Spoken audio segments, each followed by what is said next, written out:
listening to the Deep Purple Podcast, a fan podcast about one of the most legendary bands of all time, Deep Purple. We take a look at the music, history, and people behind the band Deep Purple and beyond.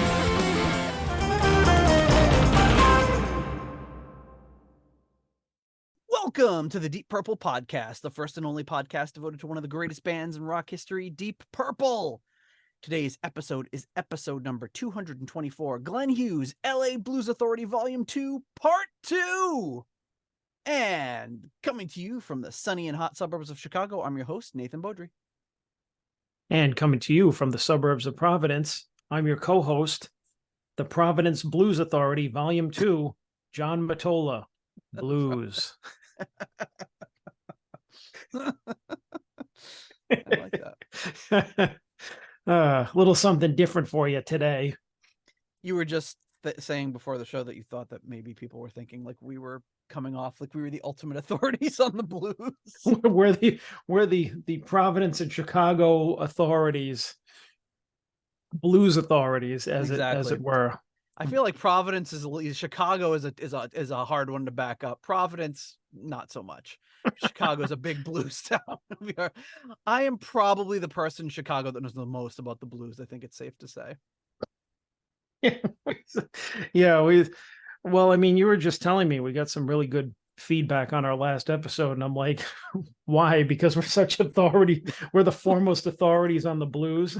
I think it was specifically because we weren't.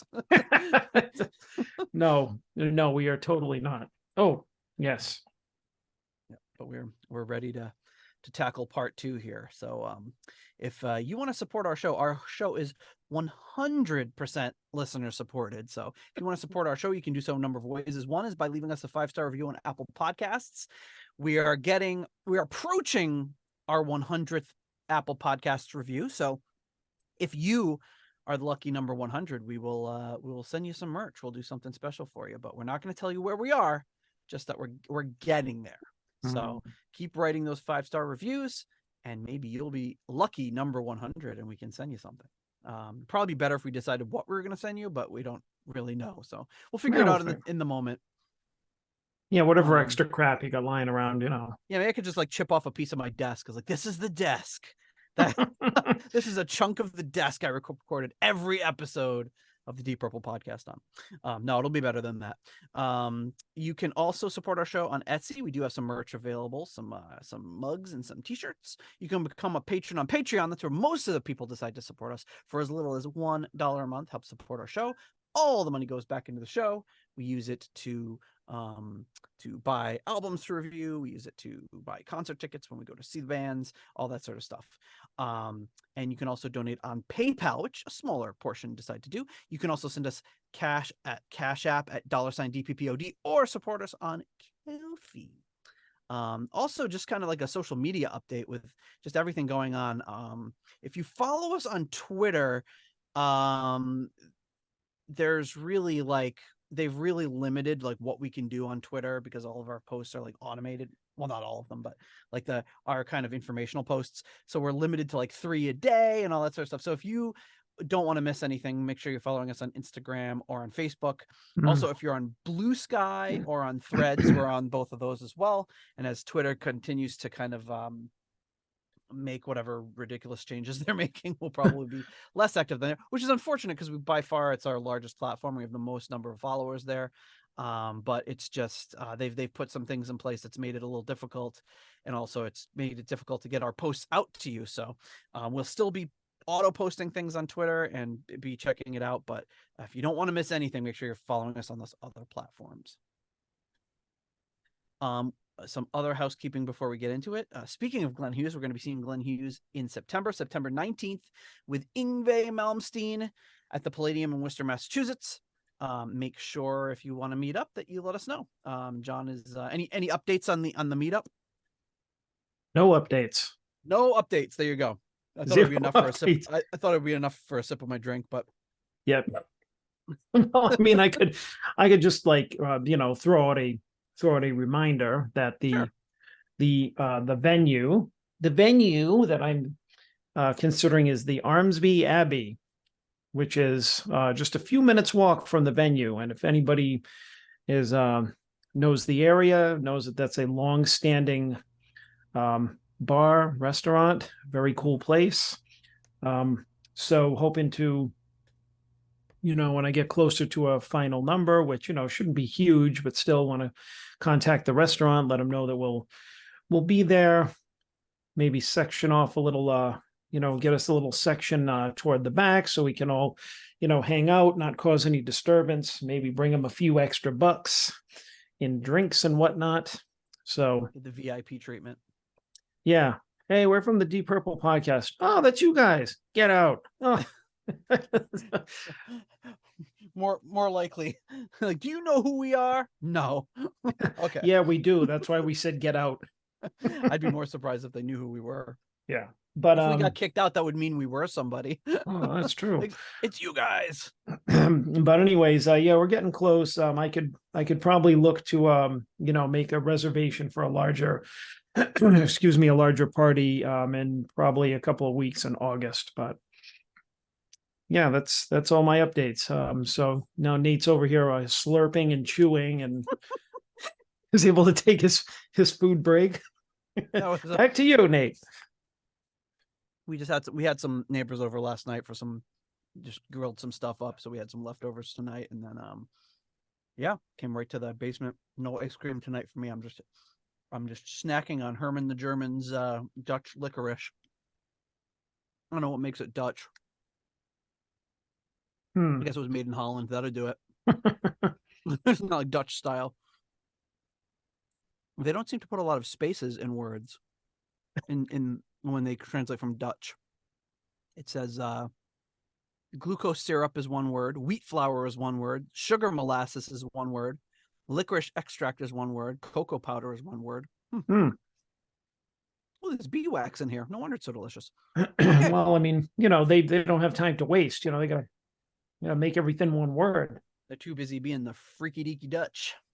All right. So speaking of patrons, we want to thank the patrons at our executive level, coming in at the $25 Uncommon Man tier. You know what? I haven't even switched my monitor over here. Oh my goodness. So I'm so out of practice. It's been a whole week since we recorded. Coming in at the $25 Uncommon Man tier, we have Oversnackfee and Purple Maniac. At the 15 Squid tier, we have... That's right, Alan ain't too proud to beg. At the $10 Good Doctor tier, we have Dr. Jill Brees and Dr. Mike Catan. At the turn it up to $11 tier, Clay Wambacher, Frank Teelgard Mortensen, Mikkel Steen, and Will Porter, PhDPP. At the $10 Someone Came tier, Ryan M., Jeff Bryce, Victor Campos, and Better Call Saul Evans. At the Hughesoween by 2033 tier, we have Fielding Fowler. And at the In Memoriam tier, we have Gerald, Jerry, Kelly, and family. Thank you so much. Okay. Now, before we get into the old music-a-rooney, as I like to call it, there's something that we have to do, a little housekeeping, and that is, of course, Postcards from the Edge of Connecticut. And this week, actually coming to us from a little closer to where I am, from New York, Long Island in particular. And here's a little picture of a, I don't know what you'd call it, like just a vintage sort of old-timey room that looks like it should be in a museum. Actually, it looks like the bread and breakfast we got for our wedding. But it is not. This is in Long Island.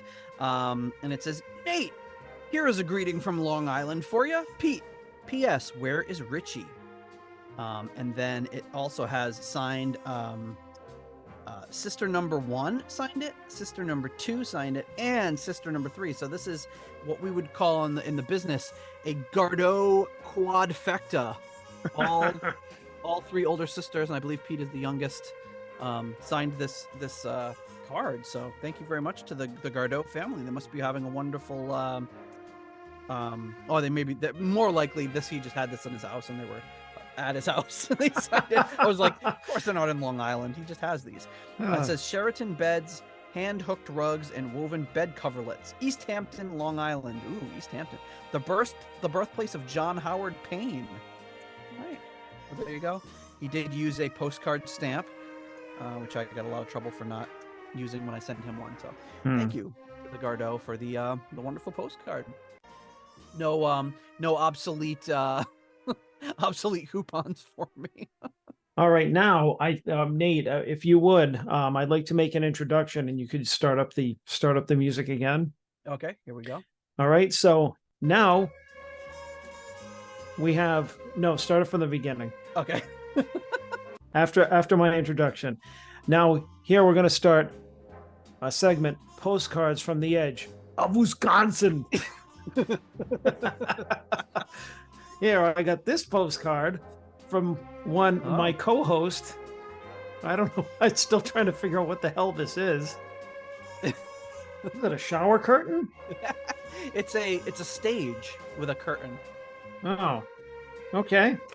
Well, I forgive me because when it rains, my mailbox gets wet. So on the inside, so some of your writing was smeared. Oh man. John, here at Taliesin again. Last time, something I think you said I was here for work, right? Was that it? Yeah, about 10 years ago, I had we had a work event there. Yeah. It's pronounced. It looks like Taliesin, like the Book of Taliesin, but it's pronounced Taliesin. Still no Book of Taliesin. Sad face, Nate. And yeah, this is the Hillside Homeschool Theater at Taliesin, Spring Green, Wisconsin. We'll say Taliesin. Yep. Frank Lloyd Wright's home, and he had a little studio there with a theater and everything. And we for work we went there about 10 years ago. Actually, almost exactly 10 years ago. It was June of 2013. We went there and we spent 3-4 days there, and doing presentations on that very stage, which was under construction when we visited. But Jen and I took a trip up there, our first trip without the kids in 8.5 years. Mm-hmm. And much to their dismay, they were all like, "It's not fair. You're going without us. It's not fair." Like, really, guys? Even my daughter is like, "It's not fair." I'm like, "You realize the last time we went on a trip without you, you actually were with us because your mother was pregnant?" Kids love to say that things aren't fair. Yes. I should tell them wait for a little bit, and then when you're an adult, everything's not fair. Yeah, that's when you just really start sounding like your parents at every turn. Everything they say, you're like, "Because I said so. Life isn't fair." All this stuff. You're like, "Oh my god!" But it's true. You think you're upset now. Yeah, just wait till you see what not fair is really like. Not fair is not being able to take a trip without your kids, except every 8.5 years. So you realize, I said, the next time that we take a trip, if we keep this current schedule, you'll be driving, and your brothers will be in college, and you'll be driving. So shut up. Then you'll be begging. "Oh no, yeah, please go away. Leave us for the weekend." Yeah, exactly. They'll love it. Thankfully, we have cameras in the house, so we can keep an eye on. Yeah. You can send Uncle John out there to check on him. I'll just show up. Surprise! Here's Johnny. Well, you scared them before they met you because you sent that picture of you holding a knife. Remember? You're like, "Tell him Uncle Johnny." I think it was like I was trying to get my kids to bed so we could do the show or something, and you were like, "Tell him Uncle Johnny said to be quiet" or something, and you were holding a knife, and I showed them, and they were scared. Thankfully, they met you. No wonder your daughter didn't want to talk to me the first time I met her. She's like, "That's the guy with the knife." Really scared shitless. Gave her nightmares. It's the boogeyman. No, it's just John. I probably should not have sent them that. But out of the ear. we do have a new Apple Podcasts rating. Heyo. Just came in hot off the transom. So let's see. Is this one the 100th rating? Oh, sorry. Not quite there yet, but hopefully soon. This one is from Chaz Mataz. So I would just assume this is from Chaz, who does the Great Regarding Lulu podcast, for anyone who wants to torture themselves with the Lulu album. There's actually some really, really good insight, and does did you ever hear the Lulu album? No. Yeah. when it first I came out, I just was like, heard about it. I've never liked Lou Reed ever. So I was like, okay, so let me just listen to this Lou Reed with Metallica as a backing band. I got to hear what this is. And I probably got 30 seconds into it and was just like, I can't even listen to this. And then like years later, I tried it again and maybe got even less far into it. So actually listening to the whole thing with them, I can say it is just as bad as it is. It is What as is it? bad all the way through. Like, what is it? It's so it's this I guess there's these plays called the Lulu plays written by this German playwright, and Lou Reed wrote like some lyrics and stuff about the plays, and Metallica's basically backing him up, and he's like, I hesitate to use the word singing over what they're doing. He's mostly just like kind of like rambling and Like narrating, or yeah, and he's just like, oh, go away from here. He's it's all out of pitch, it's out of time, there's no rhythm. It's like very, it's not for me. I know this album has been a punching bag for a long time, so I don't want to like just jump on the bandwagon and parrot what everyone else is saying, but it is truly awful. so now is it I'm guessing it's Metallica, but not sounding like Metallica. They're playing like in a different style. No, they're pretty much. I would say for some of the songs, they are playing what you in a way that you would never expect it to be Metallica. But I'd say probably 90% of it is them just doing like Metallica style like riffing and stuff.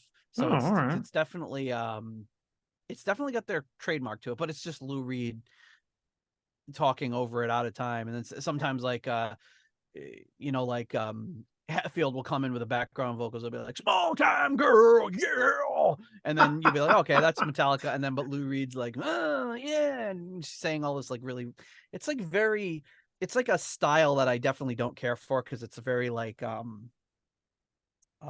and these guys don't like the album either. I mean, they critically analyzed it in a very smart and interesting way, and I'd recommend anyone if they're interested in that music at all. It's interesting to hear the background because they did a ton of homework on the plays and all that sort of stuff, and they know the kind of history of it, and they really take an approach of like, we're trying to appreciate this, and at the end of the day, I don't think they're super convinced. But yeah, they're the only ones that could get me through that album. So it's just but anyway, the style of it is very much like super super sexual, and also like super super macabre, or like everything's like about like violence and sex and suicide and all that sort of stuff. And so it's like definitely not my cup of tea, because I'm not really, well, I guess I'm into some of that stuff, not so much suicide and death and all that. It's just like I don't get that weird like aesthetic of like, it's like, oh, I'm gonna kill you, I'm gonna kill me, let's have sex.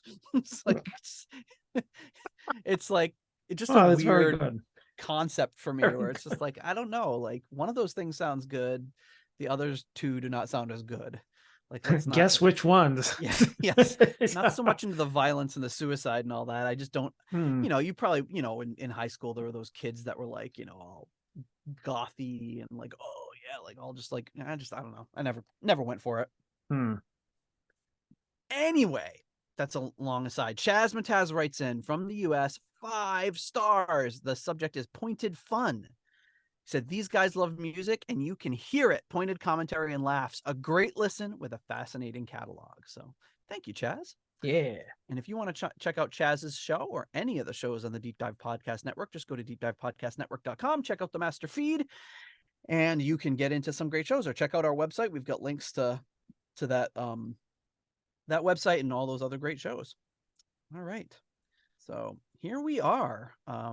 We are at the second half of long album title part 2. You just gave up, huh? Yeah, I didn't even do the full album title in the introduction because I was like, this is just too much. So I just made it my name. Exactly. Yeah, yours was more true to it. So yeah, when we last left you, we were in the middle of an album that, while it was called Blues, we didn't think it was particularly bluesy, although some parts were kind of trying to be blues. We had a lot of analysis and talk about that. But here we are in the second half. We got 6 more tracks to throw at you this week.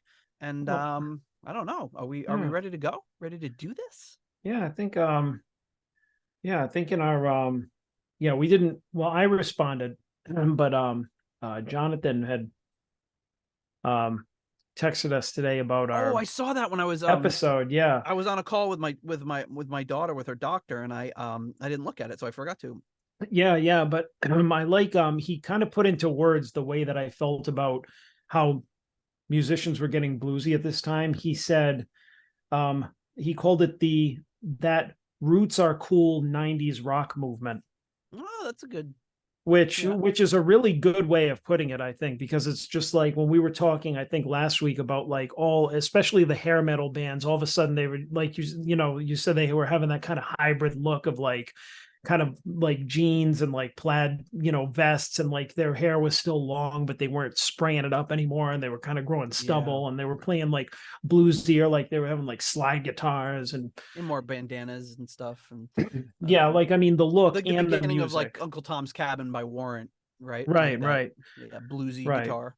Yeah, like all these bands are doing like this stripped down, like we're doing more bluesy, and the production was more stripped down and everything. So I feel like this was a product of that movement, which that was like, I think, the perfect phrasing for it. He's always got away with words, so I don't want to steal that. I'm going to give credit where it's due.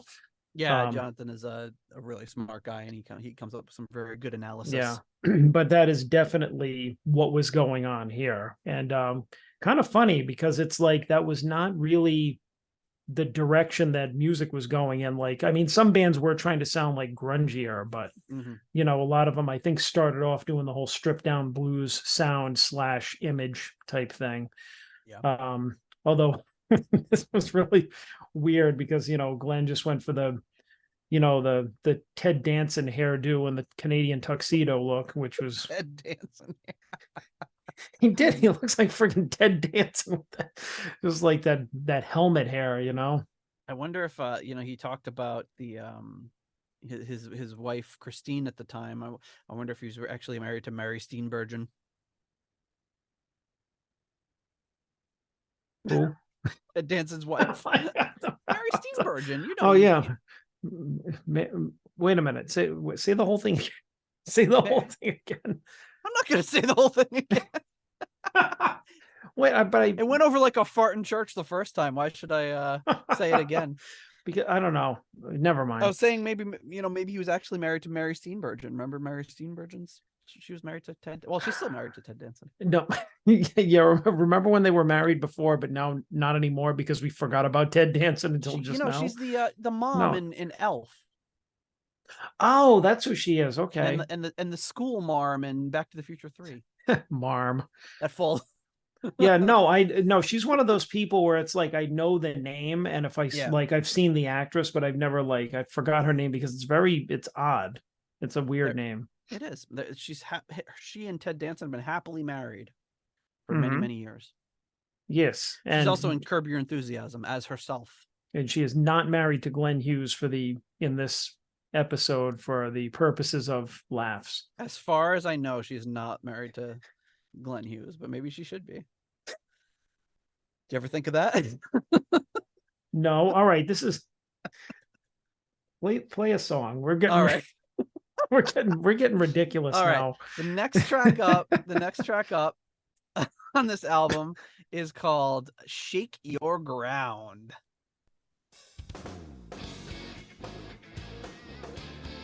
Ooh. I like that. It's like a little funky blues. Yeah, this sounds like a little more like Hughes type. Hendrixy.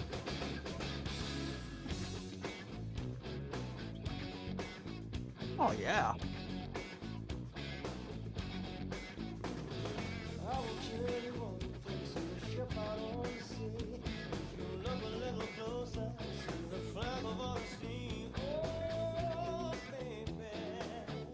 So standard blues progression, but in a very but funky, it sounds like he threw a little funk in there, a little stank on it. Well, yeah, I mean it's Glenn, he can't not be funky somehow. And as we have been doing, almost forgot, this one has Tony Franklin on bass again. Lead guitar is by Darren Householder. He's a household name. You mean a householder name? He doesn't have a lot of credits on Discogs. Discogs, not a ton.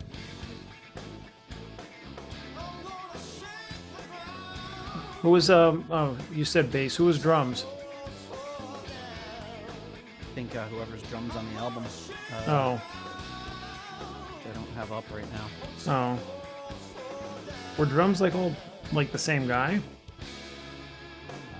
I can't remember. My copy of the album is behind me. I can't reach it. All right, lazy bones. L-A-Z Bones. Let me see if I can reach it. Well, I can probably reach it. I just don't know where the hell on that freaking rack it is. I don't want to know that bad. Yeah, but you know what I'm going to do? I'm going to go to deeppurplepodcast.com and look it up. Ah, your source for all things Deep Purple related. Exactly.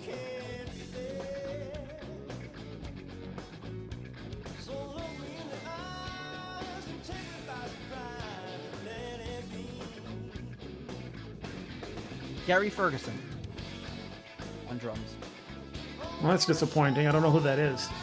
Yeah. So all that work for nothing. You were just like, oh, it's Carmine Apiece, you know. Or... He played with Billy Preston, Eddie Muddy. He was on the Hughes Thrall album.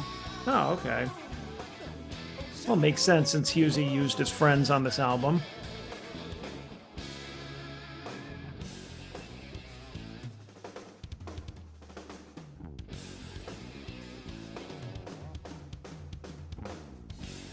Nice.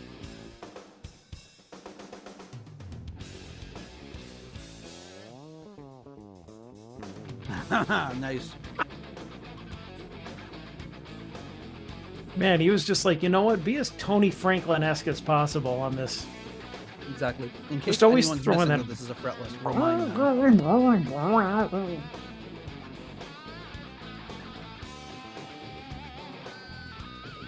Ah, classic householder.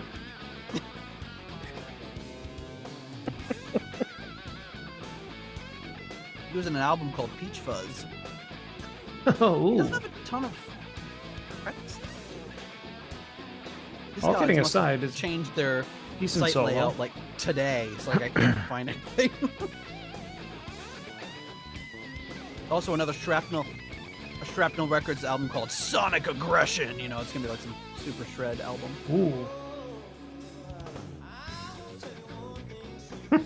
Another album called Ominous Guitarists from the Unknown and Metal Guitars. So he seems to be on a lot of these like compilation metal shredder albums, but Yeah. I'm surprised he doesn't have much else. He's a really good player. And he looks like his picture that I'm looking at here in Discogs. It's like, oh yeah, this guy could be on like if you told me he was in Kicks, I'd be like, oh sure. He's got the like flannel vest and the beaded necklace, the long hair. Oh, all right. Very tricksterish look. Trickster.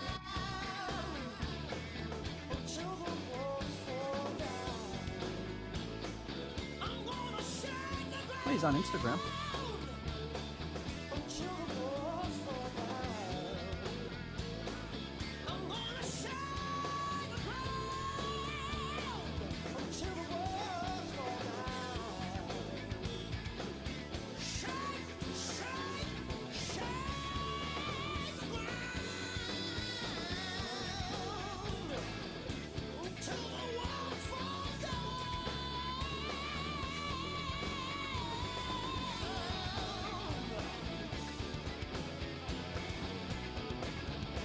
I like where the song's going. Or should it say has gone because it's almost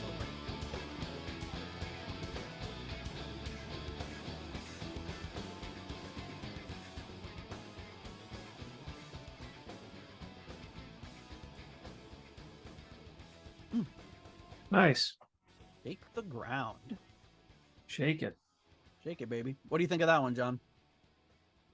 Not bad. I think that was a decent little rocker, funky rocker, a blues funk fusion or whatever. I'll give it a 3.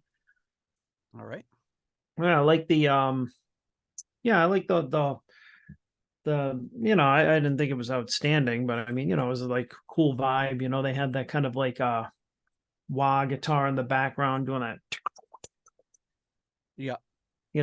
give it that little funk feel. Yeah, Hughes sounding a little more at home doing what he usually does vocally. Like it sounds more like he was almost like falling back on his comfort zone, because he sounded like something that would have been on one of his other albums, Hmm. as opposed to this other stuff, which sounded like, he was trying a little bit to be bluesy, but this one had a little more of a funk type edge to it. So it was all right. Pretty cool.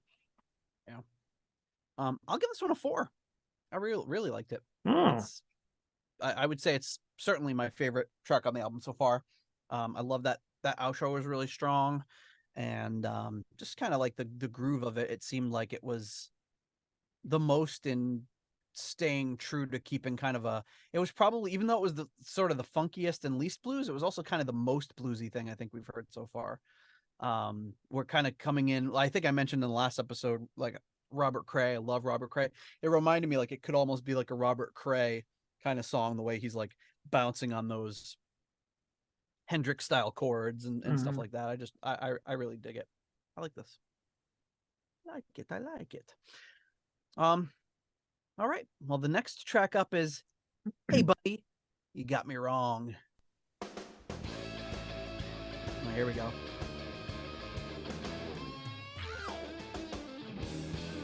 Oh boy.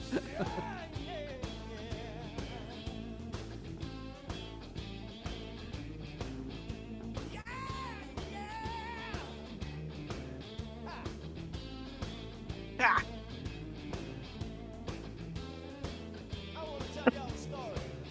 Oh, Gonna tell us the story. sing it, Glenn.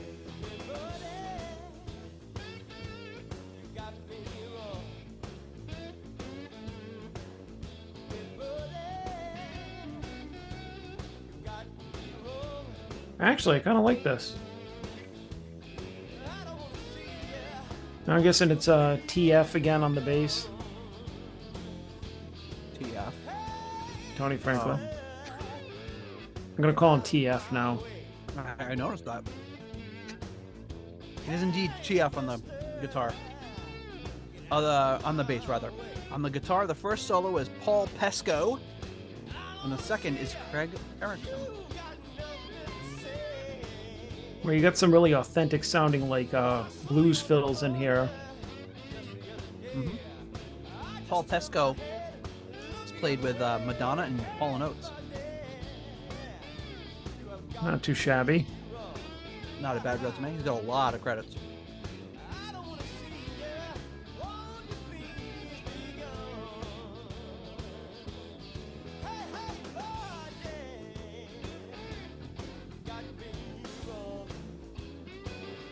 I mean, it's pretty standard type of stuff with some cool chord changes in there. Okay. Hughes is like settling in there, sounding pretty good. Doesn't sound like he's trying to force it.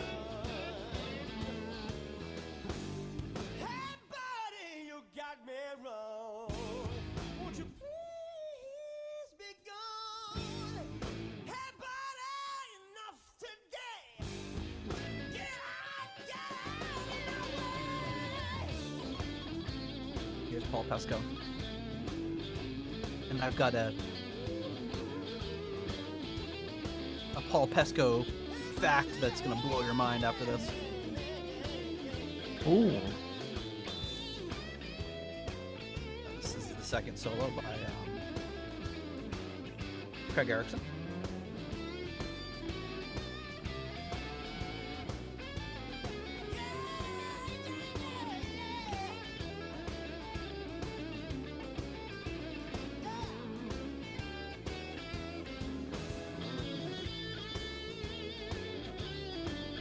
I assume this is back to Pesco.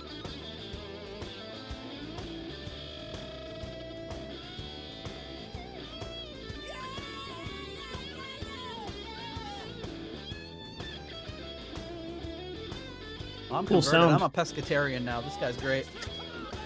How long have you had that one in your back pocket? Yeah, about since I read his name.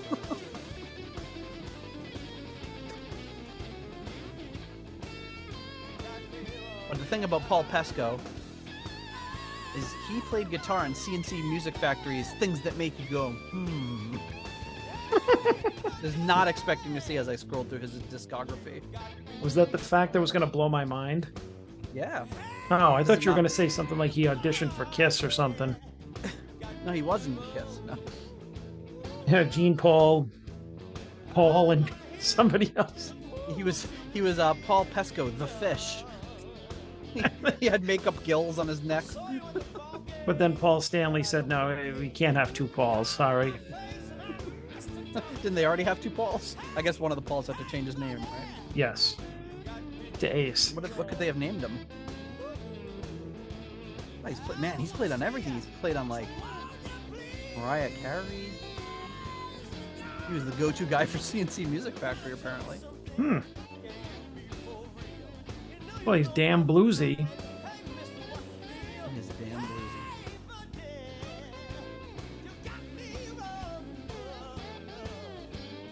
Probably just one of those just like legendary studio guys because he's on hundreds and hundreds of things.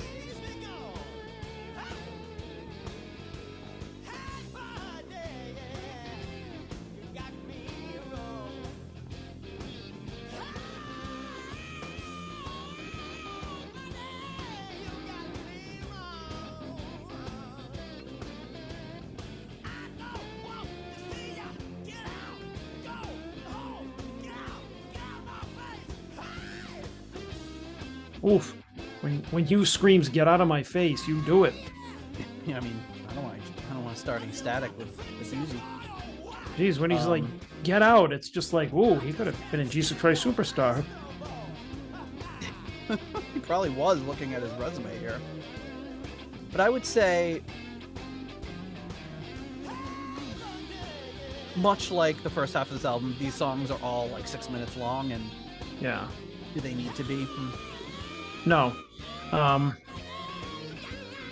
Hey, I know we've had extended conversations about Jesus Christ Superstar, but have we ever pontificated about Hughes singing the Jesus part? We must have. I'm sure we must have brought it up at some point, but that would be interesting. I don't know. I just feel like he's got the vocals for. I'm not saying it would be good, you know. You just be Like, I mean, he's got the chops to do it for sure. oh yeah, but I mean, I'm just like thinking like how Hughesy he could make it. I mean, even if he sang like one of the songs somewhere, I wonder if he ever thought about doing it or if he ever did, because I mean, it's just like he could do it now. Oh yeah, easily. You know, he'd be like, get out. Judas, must you betray me? Be the king. Who goes into that whistle voice? Oh. That one line lasts like a minute and a half. The I love you, oh, Jesus. I mean, Judas. I forgot who I am. That'd be great. Oh man, I would only want to see it if he absolutely Hughesified it to the max. like absolutely ruined it. He's being so Hughesy. It would just be so amazing. I think that's an idea whose time has come. He needs to we need to tell him this when we go see him in Worcester. It's just like you need to after this tour. Get out. You need to do this right now. Like, just quit this tour. Yeah. We saw you. We're good. Screw everybody else. Just go find some community theater group that's doing this, and just you're a shoo-in. That would be, that would be absolutely They awesome. did it, a few years ago. They had John Legend, and they did that big televised one. They could have just do it again. Just do a big televised one on Easter with Glenn Hughes live. I mean, he come out wearing the dark glasses that he wears. He won't even take those glasses off. He'll just see, So Paul Anyways, Pesco, yes. All right, back also to the task at hand. he was on Madonna's debut album. All right. So he's got a He little played pedigree on there. Lucky Star and Burning Up. All right, those are two well-known songs. Yeah, this guy's just like on everything. I mean, it's just Donna Summer. I mean, just scroll through. It's just Whitney Houston. I mean, it's just what a resume. He just probably was just around the studio that day, and they're like, "Hey, you want to just jump in on this for whatever reason?" Sure. Yeah, probably I just can. like a studio guy. That's the best thing about this is like, hey, we're doing a 1-4-5 blues. You want to do a one take guitar solo? Take you 2.5 minutes? Sure. Can plug in and just bust out a blues solo. That's like nothing to a player like this. He played with Shaka Khan, Eddie Murphy. Is he like My Girl Wants to Party All the Time? He played on that with Rick James. Did he? I'm looking. Paul Pesco, where is he? It says he's on this album, but I don't really see him right. Oh, there he is. Yeah, he's listed as one of the guitars, but I don't know like specifically what songs he would have been on. But yeah, it's crazy. This guy would be like a great guy to interview. Just like, I mean, how many stories would he have? Debbie Gibson, New Kids on the Block. This guy's it's like Nate's like, just when you thought it couldn't get any better. no, oh my God, my favorite. He was on a Samantha Fox album. Another, and what's his name from Gillan was on a Samantha. He went on to play with Samantha Fox. It's crazy. I just remember that song she had. Samantha Fox. Samantha Fox. What was the big hit she had? I think it was that one. Was it? No, wasn't it like something about sex? That's a little broad, don't you think? My Samantha Fox is not so good. No, wait a minute. Hang on, Samantha Fox. What was her like? She had like a big hit. Like the heck was her big hit? Samantha Hang on, Fox. I'm on it. All right, he's on it, folks. I'm on it. Touch Me, I Want Your Body. And then following that was I Want to Have Some Fun. Naughty Girls. What? That's the one. Naughty Girls Need Love. Bump, bump, bump, bump. 2. Remember that one? I Want to Have Some Fun. Yeah, well, I remember. I want to have some fun. I want to have some fun. Was that her? Yeah. But but her first one from her debut was "Touch Me, I Want Your Body," which I remember. I remember both of those being out. I would say that's about sex. Yeah. I mean, I Want to Have Some Fun could be about sex. The "Touch Me, I Want Your Body" is a little. I want to have some fun. I don't think she wants to like do go-karts. go bowling. Yeah, but "Touch Me" is a little more forward. Yeah, it's a little more. Yeah, she got a little more straightforward in her older age. Yeah, well, I remember she was one of those. Do you remember in like the magazines, probably in like the metal magazines you're reading at the time, there'd be like a whole page of these tiny little posters you could order. Yeah. And there was always like a Samantha Fox one where she was like scantily clad and like ripping something off.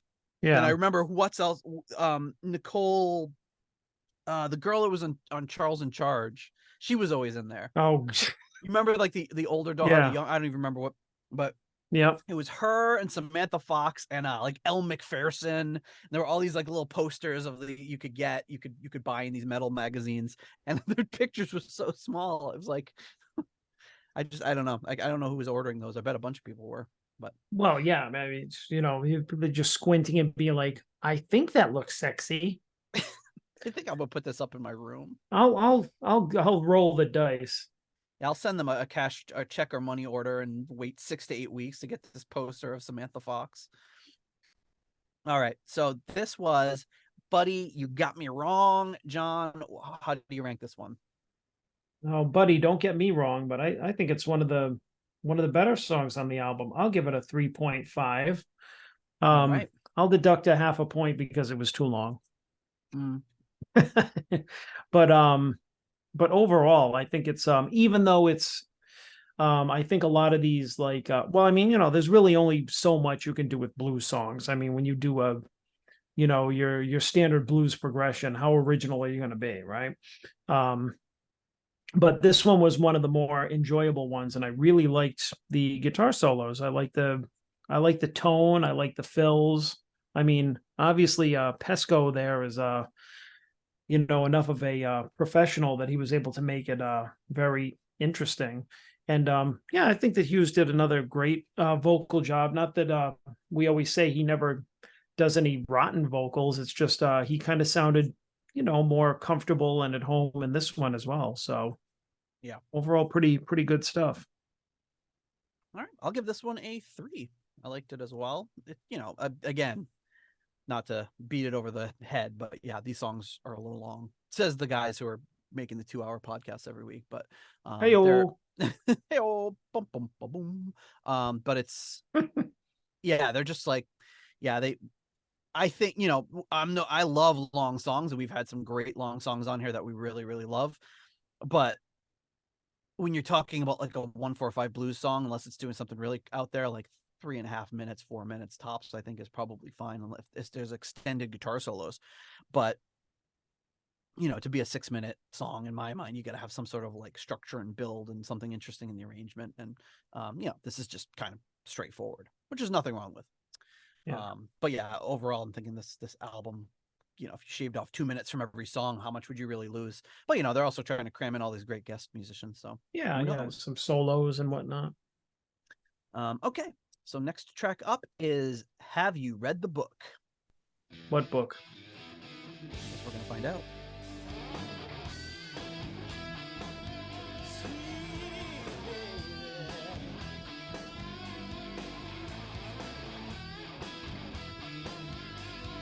Now, who's our guitarist here? Oh yeah, I keep forgetting to look. Oh. This is one I was looking forward to you asking. mcbride. Oh, all right. So he does the first solo, and then who does the intro, outro, and fills? So that wasn't Darren you were really hearing. mcbride does the first solo, and Darren Householder takes it over again for the rest.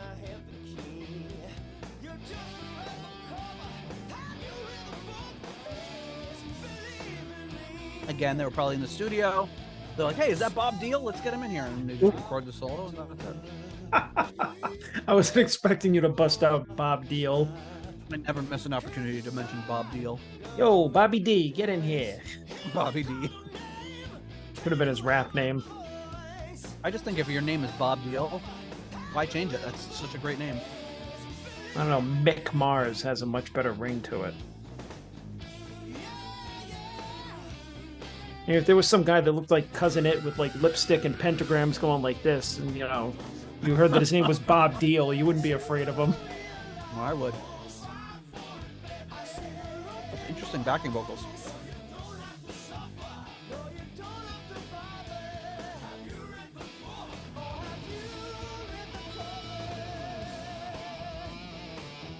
Here's Bob.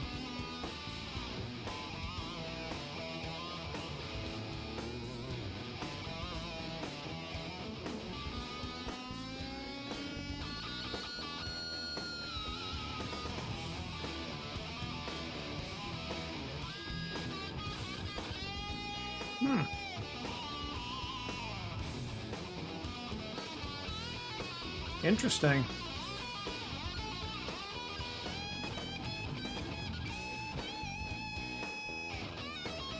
I'm guessing it's TF again on bass.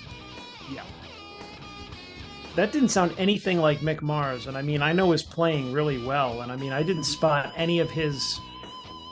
No trademarks? No. Which is actually really cool. I mean, it just kind of shows how diverse he is. Well, I've always heard how diverse he was, and I mean, I always thought that he did some really cool stuff. But he's got a very distinct sounding style, usually. Like, I picked out Warren DeMartini when you said that they were his solos. Yeah. This to me sounds like it would be on home on the Hughes Thrall album.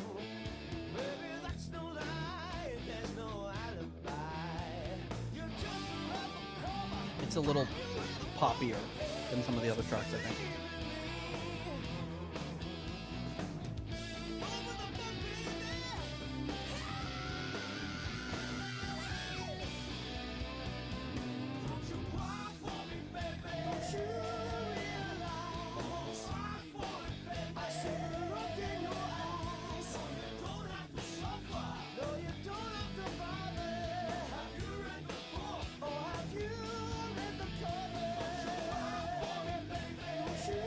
I wonder like if the lyrics. I wonder if the book the Bible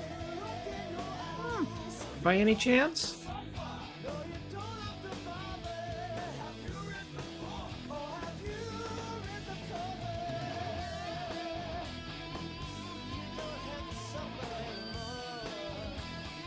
Quite possible. I was thinking it was more like, or I was thinking it was less literal. Like, are you judging me by the way I look, or have you actually looked inside me? But it could very well be after he was, kind of getting into his more religious phase here.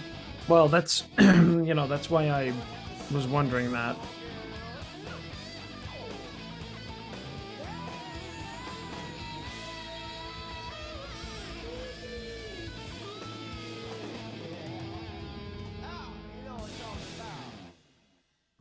Actually, Lynn, we don't. We were just talking about that. We don't know what you're talking about. It could I be. mean, I may have read the book. I don't know if I read the book. The book, yeah, so it's capitalized. But or it could be just him telling, a woman, like, don't judge me by how I look, judge my actions or whatever. But it's kind of cool because it's open to interpretation. You can interpret it many different ways. So what do you think about, have you read the book? Whoops. I thought it was a pretty good, pretty interesting. I'll give it a 3. Kind of disappointed it wasn't more of a Mick Marsy solo. It was more of a Bob Deal solo. But that's okay. I mean, I think I mean the song in general was kind of average, but what you pointed out is that the chorus, the background vocals kind of cool, kind of interesting. Yeah, it was a little more kind of in that poppy vein. Yeah, kind of caught my interest a little bit. I liked it. I like that. All right. I'll give this one a 3.5. I liked that it was upbeat. It was a little different. It was still obviously kind of in the blues vein, but not too on the nose and not so different that it was like wildly innovative, but it was definitely a good song. Here we go. Okay, so this next track up, Glenn Hughes said was his favorite track on the album. I know he said earlier, I think on the previous album, that was his favorite ballad, but this is his favorite song on the album. Okay. It doesn't sound like a fun subject matter, but it's called Life of Misery. So here we go.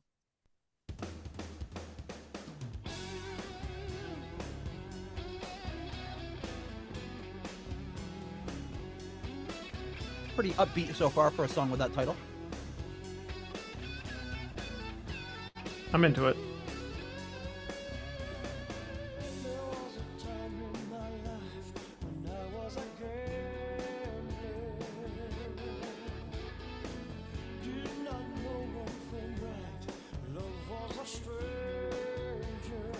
Oh, a little Black Sabbath reference. Oh.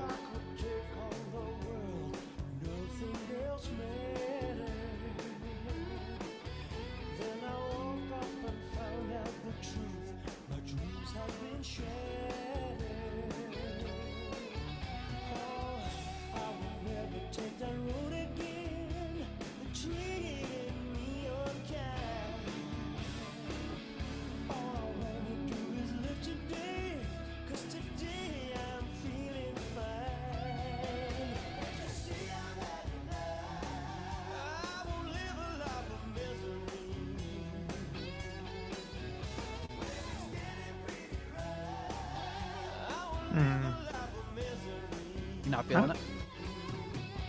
I think the lyrics are kind of obvious. Yeah.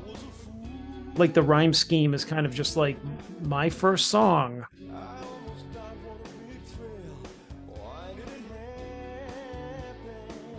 Like he rhymes the, you know what I mean? It's like the rhyme scheme is kind of pedestrian. So it takes you out of the song because he rhymes like the last word of the verse with like the first verse with the last verse. Yeah. And I'll never take that road again. Well, it's a and classic, like, yeah, but a classic, I don't know, trope.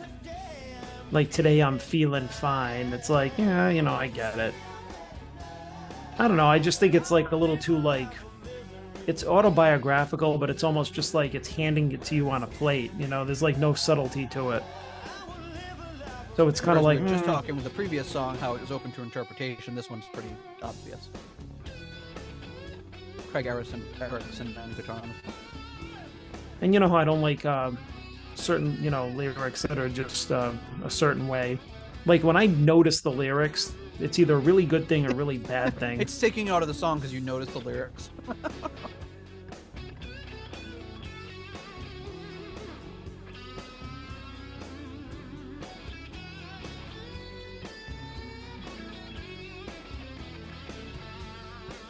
I don't know. I just think that like they kind of make it sound like he's a beginner songwriter, and he's not at this point.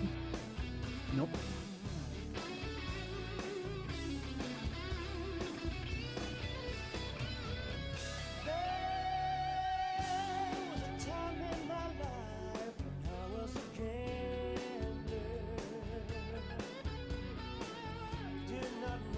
I had to open the lyric sheet because I saw what he said. There was a time in my life when I was a camel. When he said it the first time, I was like, I can't have that right.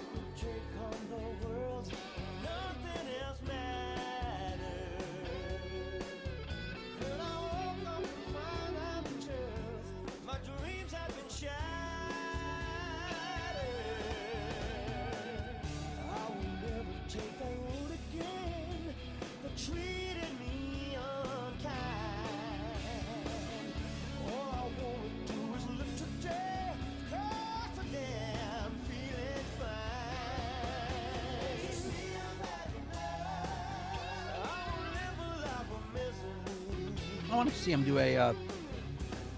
something with Robert Cray. I think their voices would work well together too. That could be interesting. Bringing Tony Franklin on the bass too.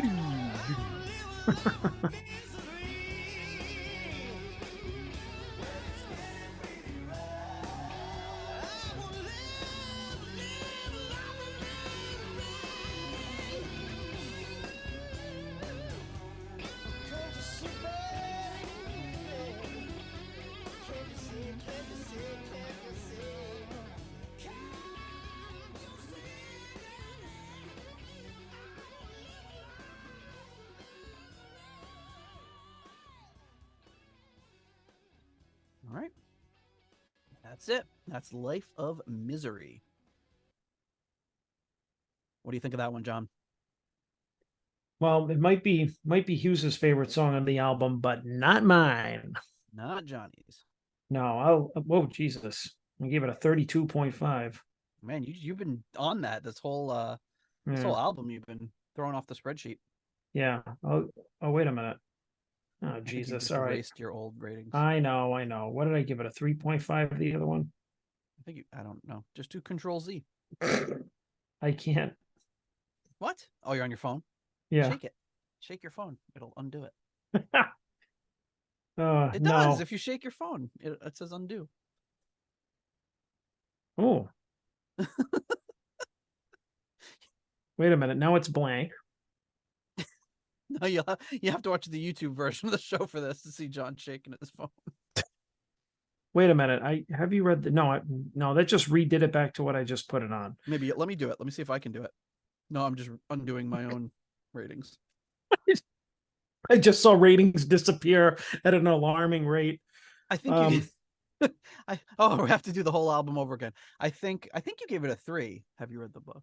Yeah, I think I did. All right. Yeah, well, you didn't give it a 2.5. No. All right. Oh, Jesus. Yeah. Fumbling with the spreadsheet at its finest. I know. We're not even there yet. Well, what I gave it, regardless, I'm giving, have you read the book, a 3? Or was it a 3? Now this is going to bother me. Well, somebody will listen and write in if we got it wrong. Well, how do you feel about it now? Somebody I can't remember. I'm trying to think about this. 3. If you're listening and you know it was a 3.5, let us know. Yeah, Nate will change it back and find out. All right. So Life of Misery 2.5 because yeah, it might be Hughes's favorite song, but not mine. All right. Yeah, I just think like the lyrics just sounded way too beginner songwriter for me. and that just took me out of the song, Sorry. Fair enough. Sorry. There's nothing to apologize for. I'm gonna give it a 3. I thought it was good. I didn't find the lyrics to be as offensive as you did. I thought they were just, I thought they were, I thought he was just kind of singing from the heart and talking about what he'd been through. But I can totally see what you're saying. I don't disagree. Yeah. Mm-hmm. The next track up is called "Can't Take Away My Pride."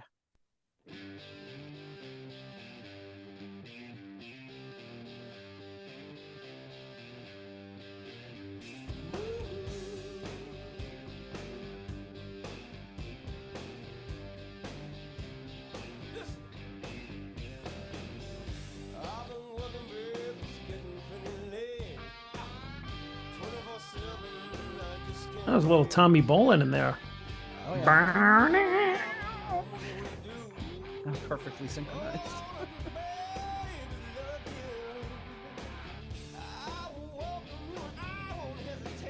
These guitars are really hard panned in the left and the right channel, the two different guitarists. And this guitar solo, I believe, is also by a one Bob Deal. He's doing all the slide guitars. There you go. No. Well, all right. Well, that sounds more like him because he did a lot of that. Which I believe he was a fan of Tommy Bolin. I think so. Didn't they do a Tommy Bolin song, Motley Crue? Teaser. Yes.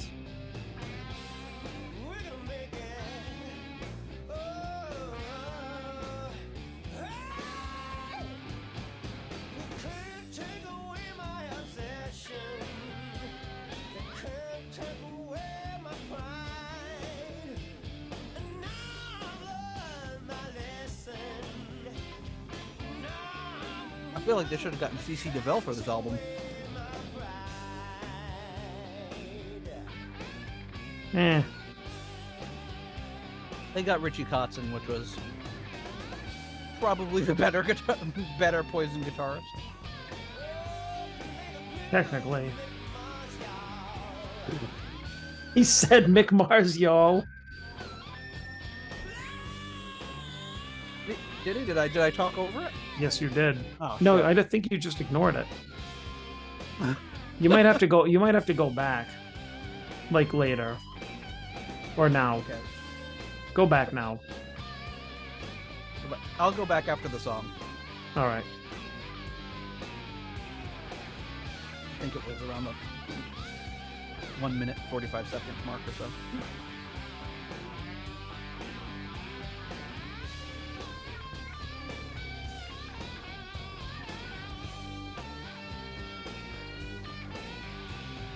I think Mick is showing himself to be a very, very competent blues player.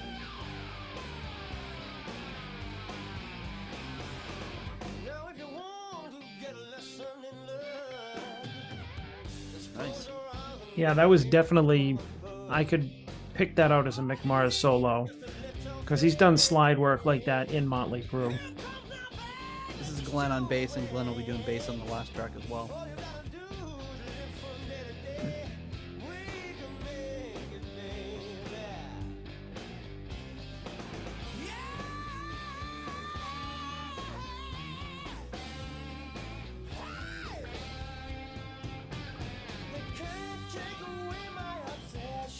I like that part where they stopped and were just doing that kind of like clean sounding finger picking. Mm-hmm. That was really interesting.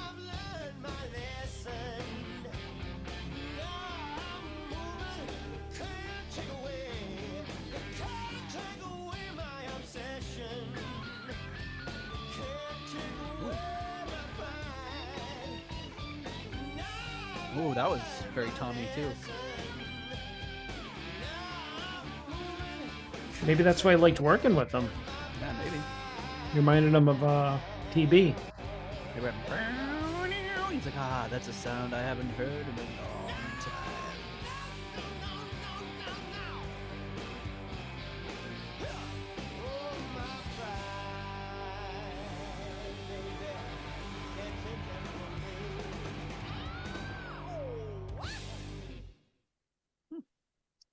All right. Oops. That is Can't Take Away My Pride. John, what do you think of that one? That was yeah, I would say mildly enjoyable. Hey, Uh, don't fall all over yourself here. yeah. No, I'll give it a 3. All right. I thought it had some good it really reminded me of how much of a kind of a Bolin inspired blues player McMars is. Mhm. But I think the song had some cool stuff in it, but overall you know, just another album track. Yeah. Was a bit shorter though. It was what did that one clock Oh, in at? 4:23. So, they had added another minute and a half to that. I think it was a little crazy. I'll give it a 3.5. I liked it a lot. Like I said, I like that little breakdown part where they were just a ding ding ding playing the little finger picked part. It was really cool. yeah. I thought Bobby D's soloing on it was great. No, he said Mick Mars in it. He said the name. Oh crap, that's right. We got to go back. All right, let's listen. He was on like the 2-ish mark or somewhere around there. Yeah, he was like, what? Let's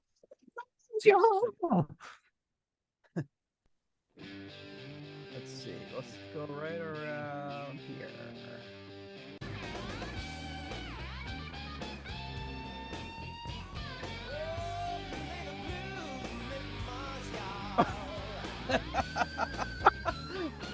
That's awesome. Oh, play the blues, Mick Mars, y'all. That's awesome. I gotta see if I can isolate that. Oh, definitely. Oh man, definitely. I'm glad you brought that up. I almost forgot. Play the blues, Mick Mars, Mick y'all. Mars is the only one that got a special shout out. Yeah, he's not. Play me a blues solo, Darren Householder, y'all. Should have given everyone that bass solo, Tony Franklin. All right. Last track up is a song called, if I can find it here. Oh, I somehow lead guitar, Warren DeMartini. All right, I'm done. Maybe he did do it for everyone and hey, we gotta cut some of these out. It's too much. Let's just leave one in. This one is A Right to Live, the album closer.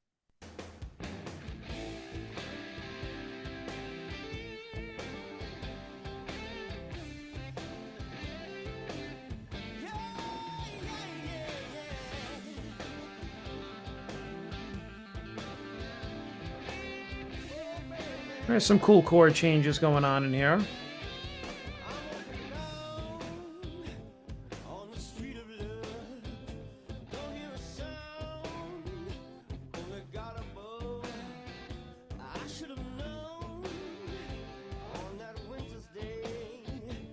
And this is he wrote this one with Ritchie Kotzen actually. Ah. So he's doing all the lead guitars.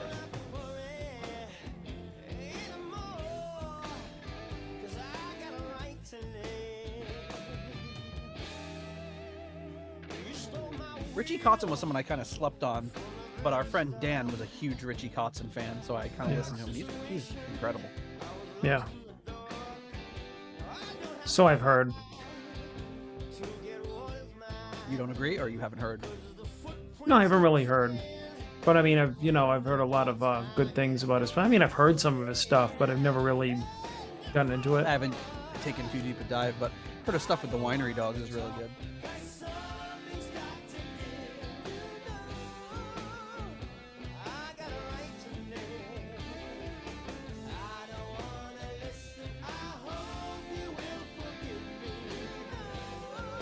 Wow.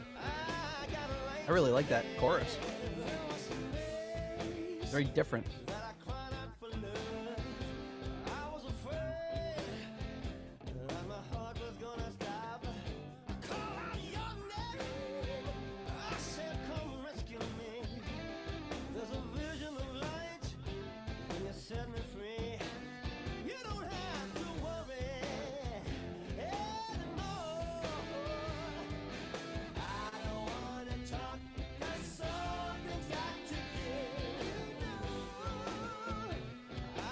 Kind of a very poppy, upbeat Hughes chorus.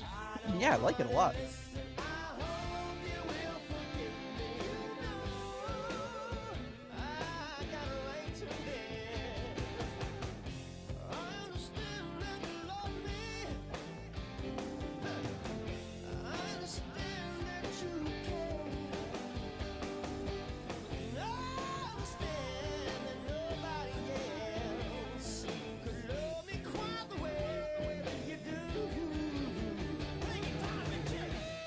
Oh, Oh, oh, the he did last two two in a tracks. row. Yeah, 2 in a row. He didn't get the full Richie Kotzen, but still pretty good. Yeah, it was a little more straightforward. The McMars call out was much more stylized. Well, maybe he's like, he hasn't been able to. Imagine if he did that in Deep Purple. Play the guitar, Richie. Richie would like start swinging at him. Glare over at him. He's like, "Shut up." I can picture him just Or not he would liking just stop that. playing the guitar. He's like, now that you're telling me to do it, I'm not going to do it. Storms off stage. Richie refused to play the guitar.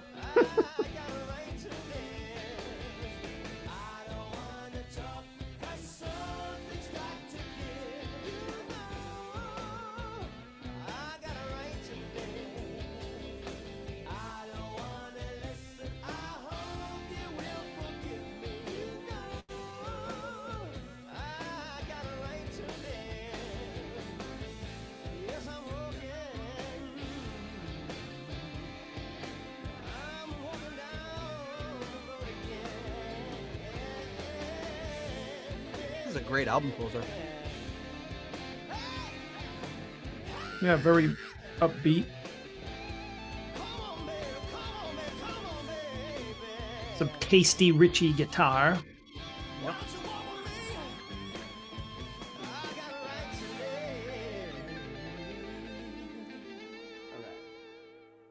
All right. All right. He's like, Sounded all like he was right. like, all right, we're done here. All right, album's over. Lock the All right, door on your everybody, way out. pack up and get the hell out of here. I'm paying for this by the hour. Get the fuck out. All right, what do you think of A Right to Live? That was a pretty good album closer. I'll give it a 3. I mean, yeah, the 3, nothing objectionable about it. Just a decent little song, I think. The chorus reminded me of something else. I don't know what it was, but there's something else that he did. Was the da da da da da da Like you ascending thing he's know? doing, Yeah, it's something else that he's been on or he's done, I think, but I can't think of it. It There were reminds me actually of something too, but I don't think it's anything Hughes, but it reminds me of something. I really yeah, like it.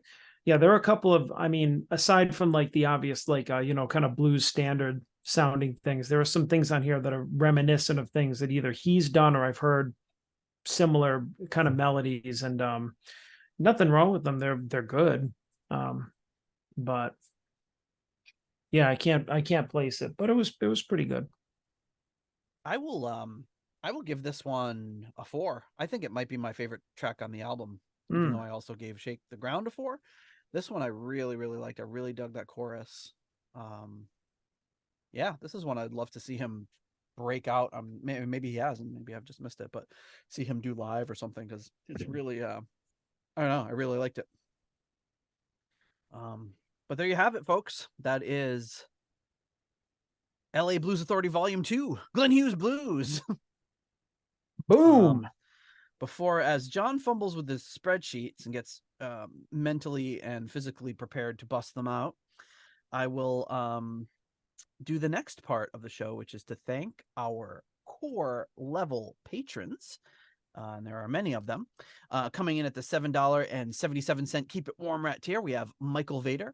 At the $6.99, the new nice price tier, we have Spike the Rock Cat and Sugar Tea.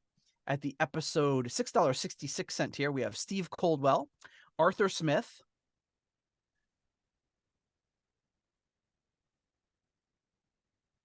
Anton Glaving, Charles Meadows.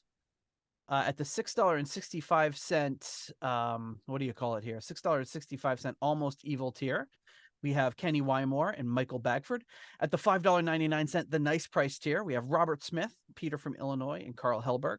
At the 60 kroner Scandinavian Knights tier, we have Zwapper the Electric Alchemist and Newt Morton Johansson.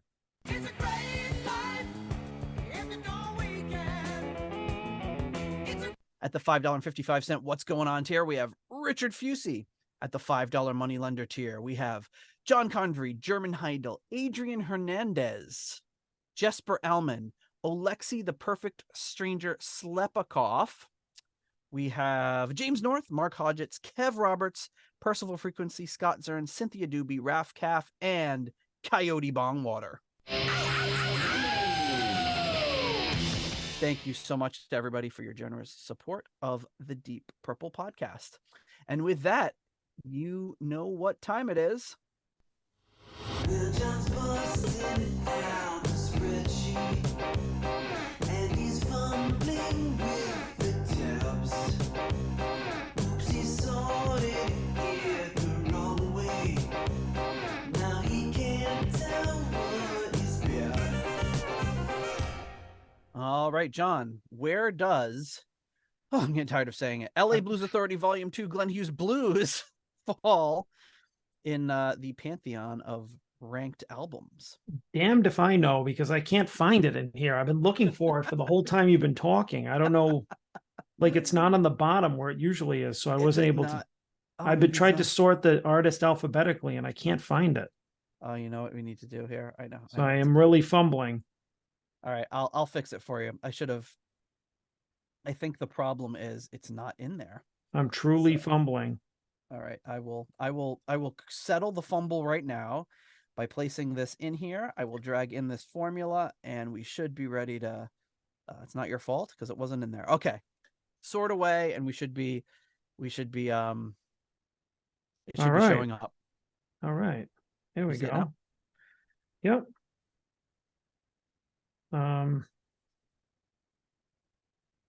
Yeah. Okay. Wait a minute. Yep. All right. Let's just while you're looking. Just one more time, but while you sort on.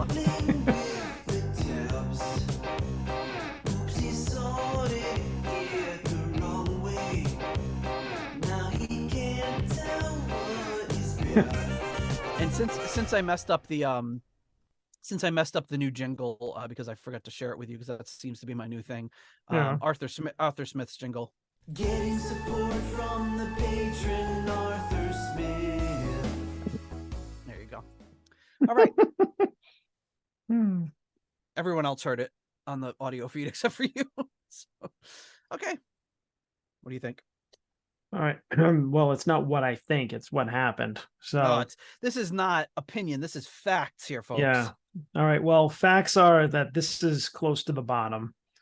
Yeah, it is pretty close. Yeah. So it's a 6.25 combined rating. We were pretty deadlocked. It's yours was just a slightly higher rating than mine. So I can't believe that Remachined, a tribute to Deep Purple's Machine Head, came a little bit above this. That's just a travesty. It would have come a lot above it if it was for that zero. Yeah, well, I mean that was given. Well, I mean it was pretty much the same overall rating. Mm-hmm. That and the Battle Rages On is right below it. Neck and neck with the Battle or Rages neck On. And neck. I'm sorry, not below it, but they were all the same. Actually, the Battle Rages On and Captain Beyond Sufficiently Breathless were all identical ratings. Mm-hmm. So I would say, yeah, I would actually like to. I mean, I know that it probably wouldn't change anything, but I would like to go back and look at the Battle Rages On again and see if the ratings would be, and maybe one day we will see if the ratings would be the same, given how much we've enjoyed some of the live versions of the songs on there.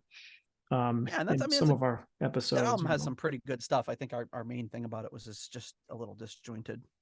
Yeah, but regardless, that is where the album has fallen. I don't think that it's one of Hughes's strongest efforts. From what we've seen here, it's probably it was a kind of by the liner notes, looks like a fan request type of album, a passion project, Yeah. a thing where you go into the studio and grab a bunch of your buddies and do some jams. So maybe not it was definitely cohesive sounding in terms of like Yeah. production and everything and his performance. And, I think, maybe just not given the subject matter, not really super interesting or original or anything, but not a bad listen. There's a couple of songs in there that I infrequently go back to. And, when I remember like, hey, I remember that album, and, put on like one or two of the songs, and then it goes back into obscurity. Yeah. So, yeah, but I think there was some good stuff on there, and it's important too to remember this was his first real time, apart from being like a supporting guy, his really first time back, coming out with a solo album since 1977. Here's 16 years later that he drops this, and just getting back in the studio, getting back in the swing of things. He hadn't even spent that much time in the studio, and he was he did some various other projects here and there, but he was more like coming in and doing his stuff. He wasn't his project, he was working with Tony Iommi. It was not his project. He was coming in, writing lyrics and stuff, but as he said many times, he does not remember the 80s. So I will hold him to that. And this is probably the first thing he remembers doing in a long time. So there you have it. That is LA Blues Authority Volume 2. We do have short on info on this one, not a ton of stuff. Jeff Bryce was kind enough to send us some really good information. He sends this, he sent this review from a Japanese book on Glenn Hughes. And there's a lot of good information in there. Interesting because there's this new Google thing. Well, it's not that new, but it's Google Lens, and you can just take it and hold it up to something in a foreign language, and it would just shows you the exact picture you're looking at, but in English, which is amazing. So he sent me this Japanese book, and I like put it through Google Lens, and I'm like, holy crap. It's not perfect translation, but it's pretty damn close. So some good information in there. One of the things that was mentioned in that I can't really, it doesn't really say any context, but it has a quote from Gary Moore. And I don't know if it was in regards to this album or whatever, but it says Gary Moore, and it says, Gary Moore said, "This is not the blues." So I don't know if that was a reference to when he was working with Gary Moore, or if Gary Moore heard this and was like, "This is not the blues. I'm not doing this," or whatever. So I just thought that was kind of funny. That was the thing that definitely good. Anybody, you could have like put in like anybody's, just like, "This is not the blues, BB King." It's just that would have stung even more. Absolutely. Oh, that's great. It's just like the most just basic random quote that anybody could have said. Yeah, this is not the blues. Dash Gary Moore. This is not the blues. Dash Albert Lee.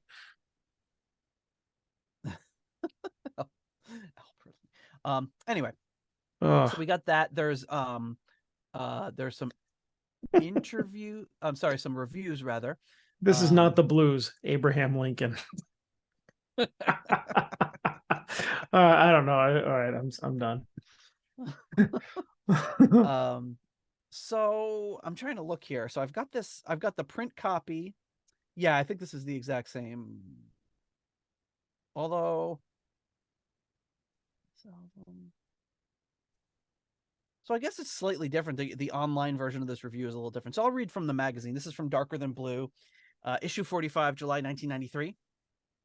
The review goes, "From what I can gather, advance orders for the CD were so good that Roadrunner had to delay the release here to avoid running out of stock almost immediately. It hasn't set the charts alight, true, but there are people out there who have been itching to go out and buy a Glenn Hughes album for years. Have they been rewarded? Well, leaving aside the track computer artwork, the general opinion is this will do very nicely to be going on with. I've not had a lot of time to get into it myself, so my own comments may be brief. If we accept it for what it is, a glorified session, then it works well. Glenn is in fine form, and the lyrics probably didn't keep him from other chores too long." Oh, Then you can hardly blame him. I love that Simon Robinson wit. Beyond that, the disc lacks any real musical soul.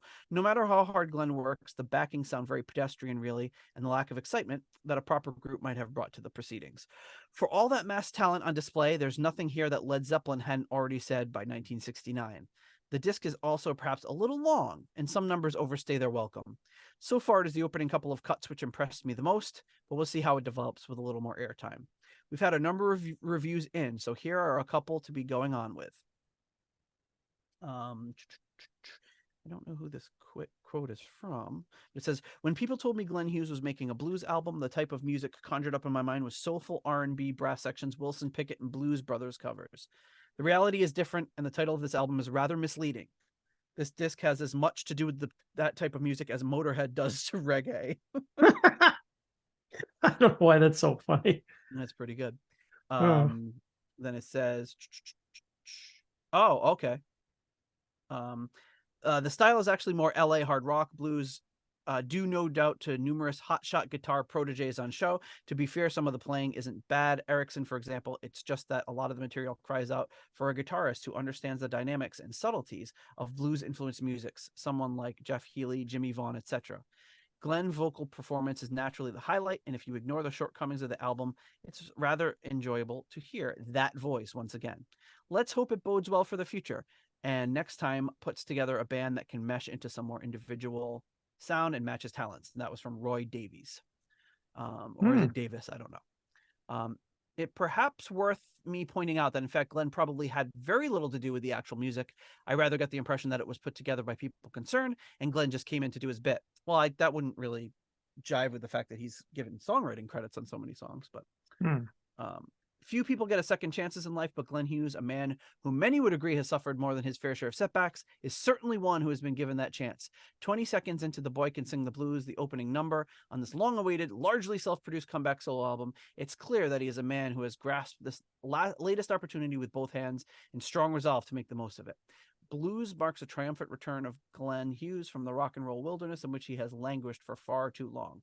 Okay, so it goes on a little bit. The album is an excellent showcase for Glenn's remarkable writing and performing talents, a very impressive and sometimes very heavy piece of work. Indeed, songs like the opening track, I'm the Man and What Can I Do For You, often lean more towards supercharged hard rock than they do blues, but the reciprocal can also be said of such cuts as Life of Misery, an autobiographical reflection of the days of substance abuse, and his resolve today to never walk that road again. There you go, John.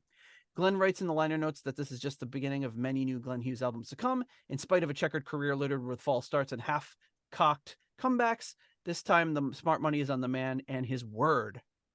It says anonymous. And he said it's anonymous because whoever wrote it didn't put their name on it. Though it must be one of our American readers, judging by the weird paper size. So yeah, I would say that's a pretty good in the moment to say, after, like he said, after many, many kind of promises of a comeback, they're saying they believe him this time. And well, he was certainly kept to it. He did. He came back.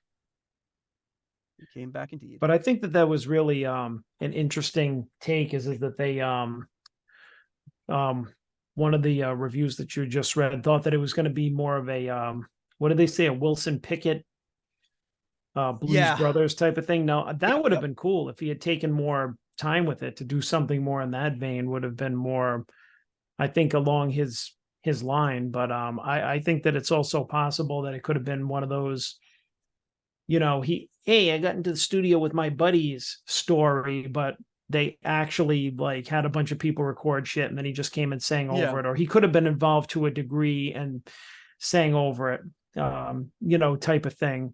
But also what I mentioned on the the first episode is that, it says it right in the title, the LA Blues Authority.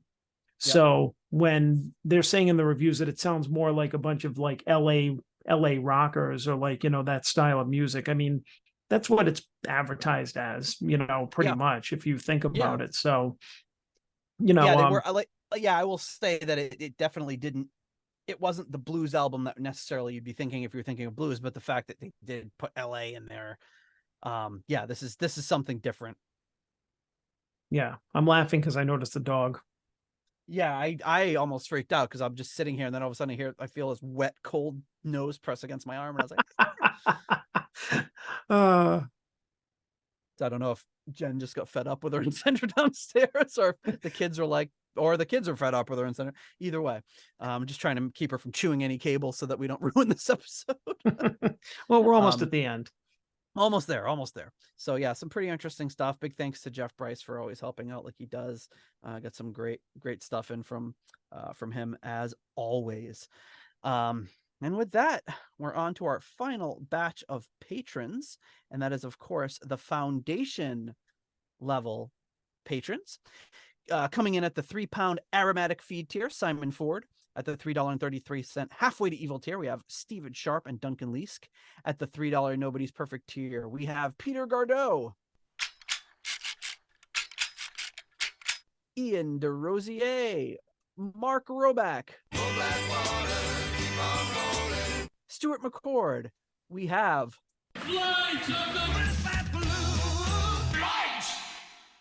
Ivan Fieldboo,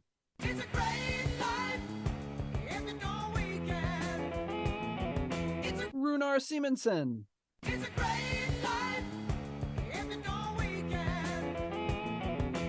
JJ Stenard, Ruinous Inadequacies, John Maselli,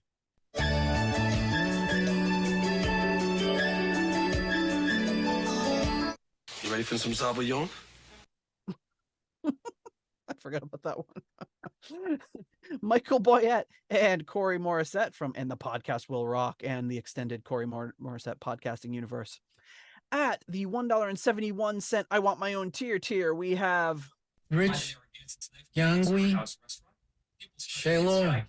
At the 10 kroner tier, Kirsten Lau. At the £1 tier, Lord Longford. And at the $1 made up name tier, we have the You Don't Have to Save Me Anymore Because I'm Dead, Leaky Mausoleum. We have, oh wait, I did that one last time, didn't I? Okay, we have the Have You Read the Epitaph? Leaky Mausoleum. Stephen Somerville, Concerto 1999 Fanatic. Hank the Tank, Private Eyes, Ashen Lionel, Blackmore tights. and Steve Down to Earth Kohler. Thank you so very much for your generous support of the Deep Purple podcast. Well, that's it, John. We've done it. So I just want to say that I'm not surprised, but you know, they always say your phone's listening to you. Oh God, tell me about it. So while you were reading the patrons, I opened up my phone. First thing in my Facebook feed, Mick Mars fans. Swear to God, I haven't seen a damn thing about Mick Mars since the whole, Motley Crue fired me, and they, yeah. So this is one with just a picture, a high school picture of him, and the, kind of a little autobiography on him, like join this group, and I'm just like, yeah, okay. So my wallet is just absolutely just falling to shreds. I bought it in 2000. Wow. Right before I bought it the morning of my friend's wedding, and they got divorced about 6 months later, and I still had the wallet as up to like this week. It's falling apart. It's fumes. My wife's been trying to get me to get rid of it. Rightfully so. It's very old. Oh, it's horrible. She's been trying to get me to get rid of it forever. I've had longer than we've been together. I had this freaking wallet. So I started looking at those wallets, like the Ridge wallet, and it's stuffed all like you just the cards just pop out and stuff. Like I have that. one of those. They're great. Yeah. So I'm like, you know what? I got this big bulky thing in my pocket, and I'm just like, let me just narrow it down. I can use Apple Pay on my phone. I hardly ever carry cash. So I was like, let me just look into these. So I start Googling them. Every single thing on Instagram now is an ad for the Ridge wallet and like the 27 other copycat brands out there. Nonstop. And I wish there was something you could put in there to be like, guys, I bought the wallet, so stop sending me ads. For like 20 years, I just want to opt out of wallet ads because I've got this one. It's probably going to be the last one I have before I retire. Like, just get rid of it. So yeah, based on your relationship with wallets. Yeah. Based on and my last wallet was not made of titanium like this one is, so odds are I'm gonna have this one for a while. Yeah. They show people driving over it with cars and everything. Watch, this one will break in like three years. I'll be like, what the hell? My other ones, I'll put up. Maybe I should put a picture of my wallet in the show notes. It's absolutely my dad's got one of those wallets. It's like this thick. Oh It's like, God. it's like, I don't mean, he's sitting on. He's probably sitting like completely crooked because this thing is in his pocket. Pops does the classic Italian. He's got all of his stuff wrapped in a broccoli band.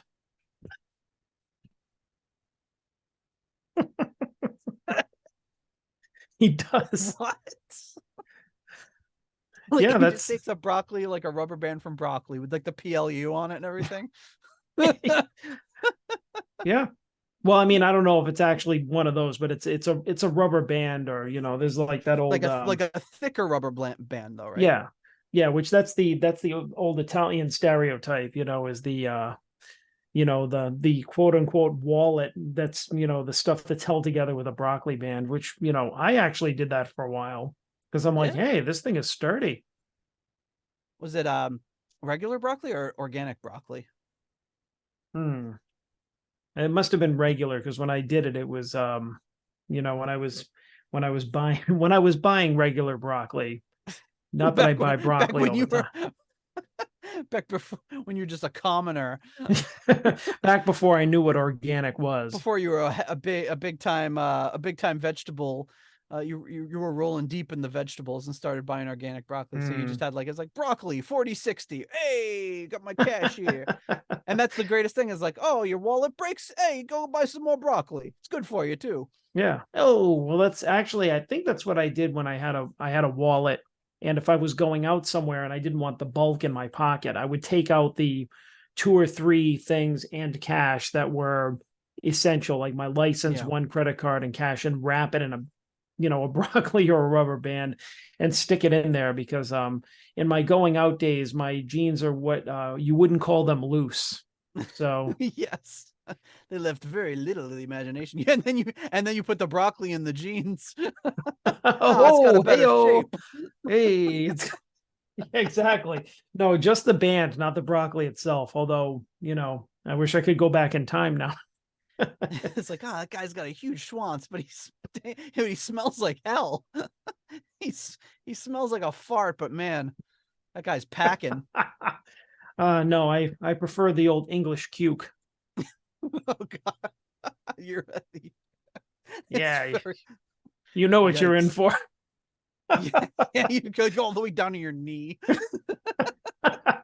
Very rock star, Yeah, exactly. Yeah, that's pretty good. I was like, but I love the idea of doing that, because like what happens like if the stuffing your jeans with various produce achieves the intended results, I mean, at a certain point they're going to know that they've been had. Well, yeah, I mean, then that's when you have to keep your fingers crossed and be like, all right, if you lured them in this much, they're going to just be like, well, one of 2 things. It's like, well, I'm here anyways, and then they just go through with it, or they're like, nope, I'm out. And most of the time, it's the first one I found. Yes. Even though you smell like steamed broccoli, you've been dancing in the club. It's just like, yeah, dancing in the club, and all the while steaming broccoli in your pants. It's like, hey, I got a good after club snack instead of pizza. Yeah, exactly. If you don't morning. hook up with anybody, you can have a healthy treat after. Oh, nature's candy. Broccoli, nature's candy. All right. Ugh. More like nature's punishment. It's more like. You don't like broccoli? No, I do, but I mean, it has to be prepared just right. Yeah, I like it steamed. I like it in Chinese food where it's steamed, but it's still kind of crunchy. Yeah, actually, all kidding aside, broccoli, cauliflower, if it's seasoned, if it's air fried, or baked and crispy or whatever, then it could be good. But I mean, it's just like any other food. I mean, if you don't season it or cook it right, then it doesn't taste like anything. This is true. So there you go, folks. Culinary tips from the Deep Purple podcast. Culinary tips and ways to make yourself more sexually alluring with produce. Yes, and please check out our spin-off podcast, the Food Podcast, coming soon. All right. Well, John, it's been great talking to you about the blues and stuffing broccoli in your pants. Hopefully we'll be doing that again next week. Well, just not the broccoli part. No, hopefully not that. All right. I'm definitely not putting any broccoli in my pants this week. It's going to be like almost 100 degrees all week. So, Well, you might have some tasty treats though afterwards. tasty. or- I don't know. or not. I love broccoli, but I wouldn't call it a treat. That's stretching it a little bit, but True. anyway, I'll talk to you later, my friend. All right. Bye-bye. Bye. Thank you for listening to the Deep Purple Podcast. If you like what you hear and would like more episodes in the future, please donate on Patreon to support the show. You can also leave us a review in Apple Podcasts to help new people discover the show. You can follow us on YouTube, Instagram, Twitter, and Facebook for show updates. See deeppurplepodcast.com for more details. Thank you for listening.